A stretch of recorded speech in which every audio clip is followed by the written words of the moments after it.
तो चलिए, बायोमॉलिक्यूल के लेक्चर नंबर 3 का जो पार्ट रह गया था माइक के डिस्चार्ज होने की वजह से, मैं उसको कंप्लीट कर लेता हूं और ये एक सेपरेट लेक्चर रहेगा जो इसे हम पार्ट ऑफ लेक्चर 3 मान के चलेंगे, ठीक है। तो उसमें हम लोगों ने कहाँ तक कहानी को डिस्कस किया था? हमने ये डिस्कस किया था कि जो साइक्लिक स्ट्रक्चर होता है ग्लूकोज का, वो कुछ इस तरीके से हमने बना लिया था। यहाँ पे OH और इधर क्या था H, और इस कार्बन से कितने कार्बन हो जाएंगे? टोटल 6 कार्बन, ध्यान रखिएगा। 1 2 3 4 5। अच्छा, C1 और C5 के बीच में एक रिंग हमने बनाई थी, साइक्लिक रिंग, ऐसे बनाई थी। और यहाँ से क्या लगाया था हमने? CH2 OH लगाया था, CH2 OH लगाया था। और इससे यहाँ पे क्या लगा था? H लगा था। यहाँ पे क्या था? OH, यहाँ पे क्या था? H, और यहाँ पे क्या था? OH। इधर था H, इधर था OH, और इधर था H। हमने कहानी को यहाँ तक डिस्कस किया था, ठीक है। अब इसमें मैंने बोला था कि ये वाला जो कार्बन है C1 कार्बन, इस पे ये जो नया वाला OH आया है वो इस कार्बन के राइट साइड में भी जा सकता है और लेफ्ट साइड में भी आ सकता है। और यहीं से हमने इसके 2 स्ट्रक्चर बनाए थे, और नहीं बनाए थे तो बना दे रहे हैं यहाँ पे। वो कैसे बनेगा? ध्यान से देखिए। अब मैं क्या करता हूँ, इस CH2H के लोकेशन को पहले मैं फिक्स कर देता हूँ।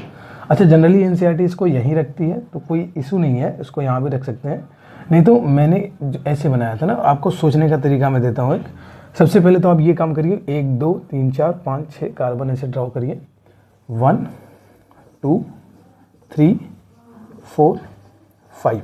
अब ध्यान से देखिए, ये वाला CH2H को मैं राइट में शिफ्ट कर देता हूँ। इसके राइट में मैंने शिफ्ट कर दिया, बहुत ध्यान से देखिएगा। मैंने इसको राइट में कर दिया, मैंने इसकी लोकेशन क्या कर दी? फिक्स कर दी, ठीक है। अच्छा, जैसे ही मैंने इसको राइट में किया, ये किधर आ जाएगा? H, लेफ्ट में आ जाएगा। अब ध्यान से देखें, मैंने एक की लोकेशन क्या की? फिक्स की। अब अगर मैंने इसकी लोकेशन फिक्स की तो इस वाले कार्बन के अलाउंग HOH। अच्छा, आप कह रहे हो कि सर इनकी बात क्यों नहीं कर रहे? क्योंकि इनकी तो फिक्स है ना, इनके साथ तो कोई छेड़छाड़ हुआ ही नहीं है। छेड़छाड़ कहाँ पे हुआ है? फर्स्ट कार्बन पे और ये 5th कार्बन पे, यहीं पे एक न्यू बॉन्ड का फॉर्मेशन हुआ है। क्योंकि C1 और C5 के बीच में यहाँ पर नए बॉन्ड का फॉर्मेशन हुआ है, इसलिए इनके अलाउंग जो एटम है वो फिर से अपने आप को क्या करेंगे? अरेंज करेंगे, ठीक है। तो मैं क्या कहता हूँ कि एक की अरेंजमेंट को मैं कांस्टेंट कर देता हूँ। जैसे मैं C5 के अलोंग राइट में मैंने CH2H कर दिया, ठीक है। अब अगर मैं ऐसा करूँगा तो मैं ये कह सकता हूँ कि अब C1 के अलोंग OH या तो लेफ्ट में आएगा या तो राइट में आएगा, या तो लेफ्ट में आएगा, सॉरी राइट में आएगा, या तो लेफ्ट में आएगा, ठीक है। और ध्यान से देखिएगा, तो इस कार्बन के अलोंग मैं इसको अभी राइट में कर देता हूँ, और ये किधर चला जाएगा? लेफ्ट में चला जाएगा। बाकी तो ऐसे ही है, बाकी में तो कोई इशू है ही नहीं। तो बाकी को मैं एज इट इज ड्रॉ कर लेता हूं। अब देखिए बॉन्ड कैसे बनाएंगे? C5 और C1 के बीच में ऐसे बनाएंगे, O, ये बन गया। ठीक, मैं ऐसा स्ट्रक्चर एक और बना सकता हूं।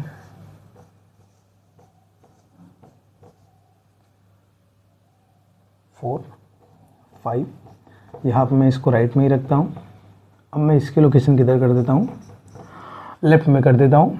तो यहाँ पे मुझे ये स्ट्रक्चर दिखाई देगा,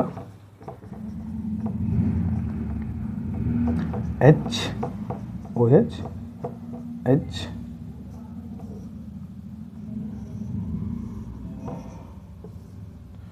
अब मैं इस फॉर्म को क्या बोलता हूँ? Alpha form. ये क्या है? Alpha form. और इस फॉर्म को मैं क्या बोलता हूँ? Beta form.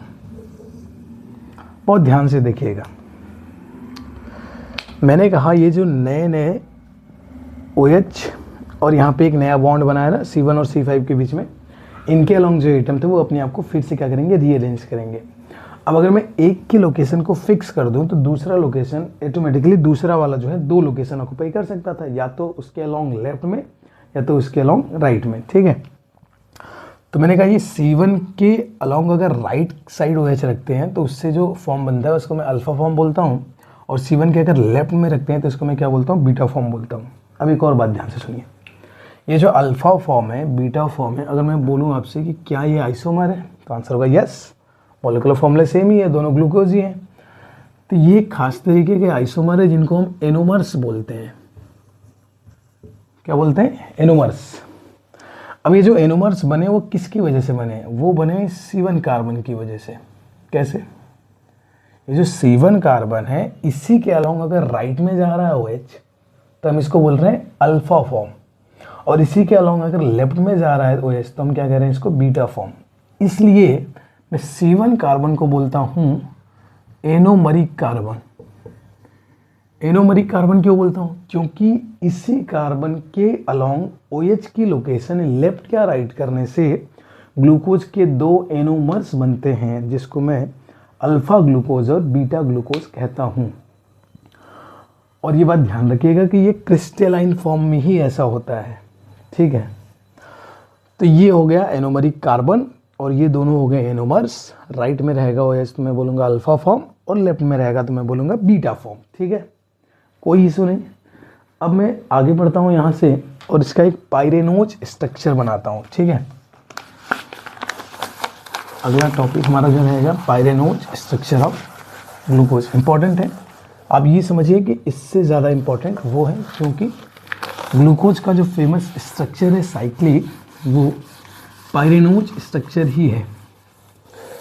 अब आपके मन में पहला डाउट ये आना चाहिए कि ये जो पाइरेनोज स्ट्रक्चर है ये होता क्या है। तो आपको बता दें कि एक कंपाउंड होता है पायरॉन। क्या बोला मैंने, पायरॉन। पायरॉन कैसा दिखता है, ऐसा दिखता है बेंजीन की तरह, बस यहाँ पे क्या होता है, उसके ऑक्सीजन होता है और यहाँ पे डबल बॉन्ड होता है। ये पायरॉन है। अब इसको अगर आप ध्यान से देखेंगे तो ग्लूकोज का जब आप साइक्लिक स्ट्रक्चर बनाएंगे तो बिल्कुल ऐसा ही बनेगा, मतलब इसी के जैसा दिखेगा। इसीलिए उस स्ट्रक्चर को मैं क्या बोलता हूँ, पाइरेनोज स्ट्रक्चर। कैसे, तो ध्यान से देखिए, अगर मैं इसको थोड़ा सा ऐसे 90 डिग्री ऐसे रोटेट कर दूँ तो ये कुछ ऐसा दिखने लगेगा। बहुत ध्यान से देखिएगा, ऐसा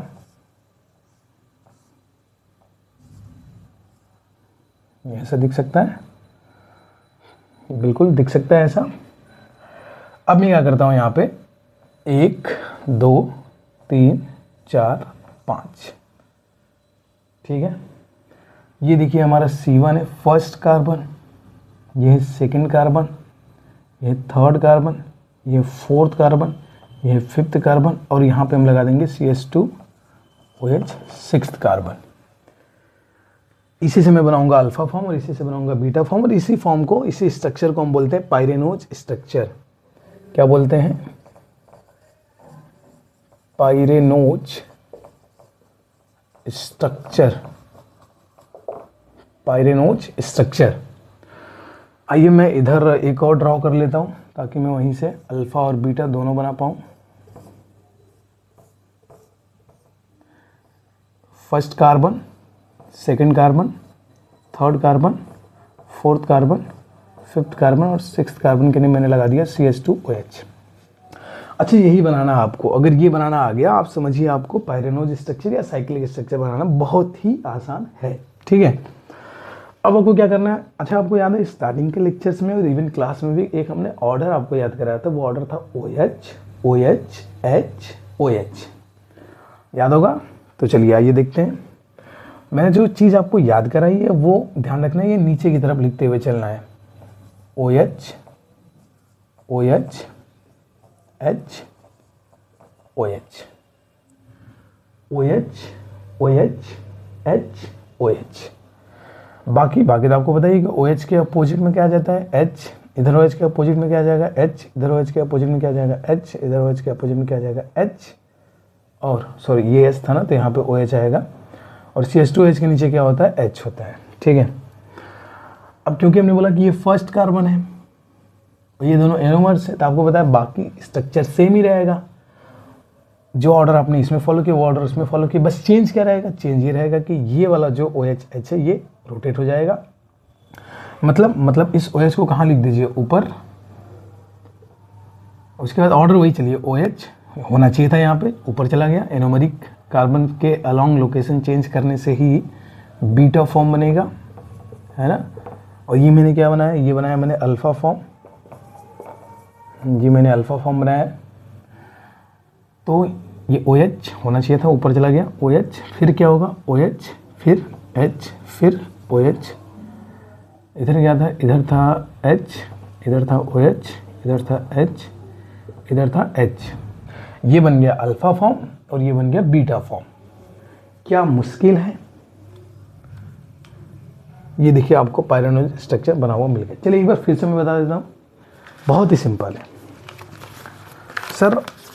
इससे पहले भी मैंने देखा है बच्चे इस स्ट्रक्चर को ना देख के ही डर जाते हैं। वो कहने लगते हैं कि सर क्या करें सर, साइक्लिक स्ट्रक्चर जो होता है वो बड़ा भयानक सा दिखता है ना, ग्लूकोज का साइक्लिक स्ट्रक्चर, और स्पेशली ये पायरानोज स्ट्रक्चर। तो बहुत ही आसान तरीका है, मैंने फिर से एक बार देखिए कैसे बनाना है आपको ग्लूकोज का cyclic and pyranose structure. First of all आपको क्या ड्रा करनी है, एक हेक्सागन ड्रॉ करना है, ठीक है। हेक्सागन ड्रॉ करिए ऐसे, हॉरिजेंटल हेक्सागन में बोलता हूँ उसको। फिर यहाँ पे आपको लगाना है O और ये करना है। इसी को कॉपी पेस्ट करिए सर, फिर से कर दिया मैंने कॉपी पेस्ट इसको। क्या कोई इशू यहाँ तक, किसी को कोई परेशानी नहीं ना? चलिए इसके बाद देखिए आपको क्या करना है, यहाँ पे 1 2 3 4 5, 1 2 3 4 5। इसके बाद ऑर्डर याद है, OH OH H OH, फिर यहाँ पे OH होना चाहिए था, H हो गया, OH H OH। इसके बाद ऊपर क्या लगाना था यहाँ पे सर, CH2OH। यहाँ पे भी क्या लगाना है, CH2OH। इसके नीचे क्या रहेगा H, तो यहाँ पे क्या है OH। इसके नीचे क्या रहेगा H, तो यहाँ पे क्या है OH। यहाँ पे H हो गया, यहाँ पे H हो गया, और यहाँ पे H हो गया, और यहाँ पे H हो गया। यहाँ पे H होना चाहिए और यहाँ पे OH होना चाहिए। ये हो गया हमारा अल्फ़ा फॉर्म और ये हो गया हमारा बीटा फॉर्म। एक ऑर्डर याद रखना है, क्या, OH OH H OH। Sir ये किसके लिए फॉर्म है, ये अल्फ़ा फॉर्म के लिए फॉर्म है। फिर क्या करना है, बीटा फॉर्म के लिए जो फर्स्ट कार्बन किधर होता है, राइट साइड में होता है फर्स्ट कार्बन के अलॉन्ग जो OH और H की लोकेशन है उसको आप रोटेट कर दीजिए। कितना, 180 डिग्री ऐसे रोटेट कर दिया आपने। OH चला गया ऊपर, H आ गया नीचे। इस तरीके से हमने पायरेनोज स्ट्रक्चर ऑफ ग्लूकोज को बड़े ही आराम से बना लिया, ठीक है। क्या अब आप ये स्ट्रक्चर बना सकते हो बिना देखे? एक बार मेरे कहने से बिना देखे वीडियो को पॉज करिए और ये स्ट्रक्चर सेल्फ ड्रॉ करने की कोशिश करिए। अगर आप ड्रॉ कर पा रहे हैं तो हम आगे बढ़ने के लिए तैयार हैं, ठीक है।